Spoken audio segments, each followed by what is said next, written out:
Tréningový systém HAS-200 reprodukuje vysoko automatizovaný výrobný proces, čím sa rozvíjajú odborné zručnosti požadované v širokej škále sektorov, automobilový priemysel, polovodiče, potravinárstvo, farmaceutický priemysel a podobne.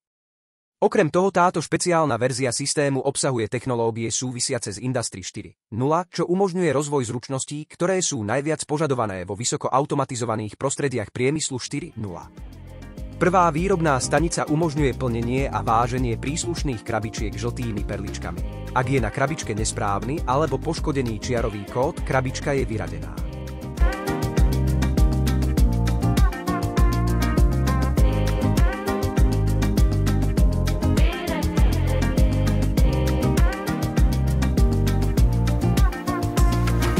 Vysunutie krabičky zo zásobníka a jej odobranie pomocou prísavky.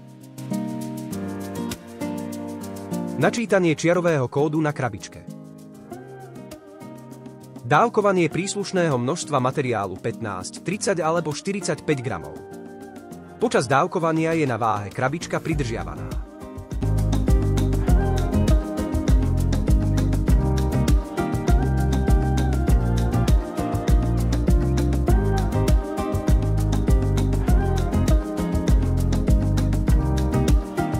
Po nadávkovaní požadovaného množstva materiálu putuje krabička na druhú stanicu, kde prebieha kontrola výšky materiálu.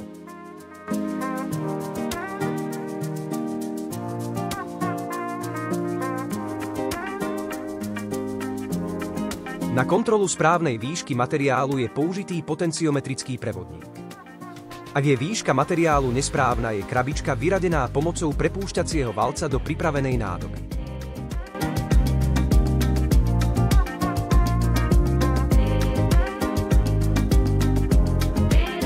Tretia stanica umiestni veko na nádobu a vytlačí štítok s QR kódom, ktorý sa nalepí na veko. Tento QR kód obsahuje informácie špecifikované používateľom zo softvéru EDMS, ktoré je možné prečítať štandardnou mobilnou aplikáciou na čítanie 2D kódu.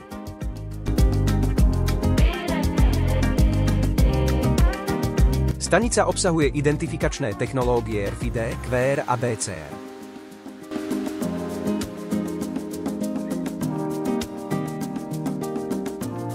Posledná stanica odoberá konečný produkt z výrobnej linky a umiestňuje ho na jednu zo svojich dvoch paletizačných a expedičných rámp.